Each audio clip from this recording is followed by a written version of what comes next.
ನಿಮ್ಮ ತಂದೆ ವಯಸ್ಸವ್ರು ಭಿಕ್ಷೆ ಬಿಡೋದಿಲ್ಲ, ನಿಮ್ಮ ತಾಯಿ ವಯಸ್ಸವ್ರು ಭಿಕ್ಷೆ ಬಿಡೋದಿಲ್ಲ. ಯಾವ ಥರ ಅನ್ನ ಕೊಟ್ಟಿದ್ದೀವಿ, ನಿಮಗೆ ಸಾಕಾಗಲ್ಲ, ನಿಮಗೆ ಸಾಕಾಗಲ್ಲ. ಅದಕ್ಕೆ ತಂದೆ ದೇವರು ಒಂದು ಅವಾರ್ಡ್ ಕೊಟ್ಟವ್ರೆ ನಿಮಗೆ, ಸೇವಕಗಳಿಗೆ. ಒಂದು ಎಂಥ ಅವಾರ್ಡ್ ಅಂದ್ರೆ, ಆ ಅವಾರ್ಡನ್ನು ತೆಗೆದುಕೊಳ್ಳಿ, ಸ್ವೀಕಾರ ಮಾಡಿಕೊಳ್ಳಿ.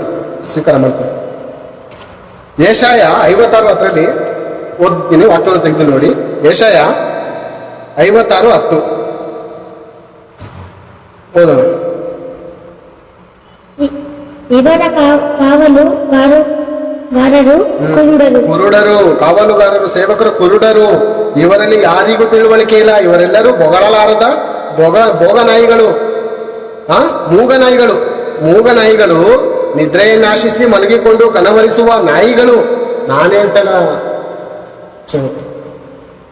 ತಂದೆ ದೇವರು ನಿಮ್ಗೆ ಅವಾರ್ಡ್ ಕೊಡ್ತಾರೆ.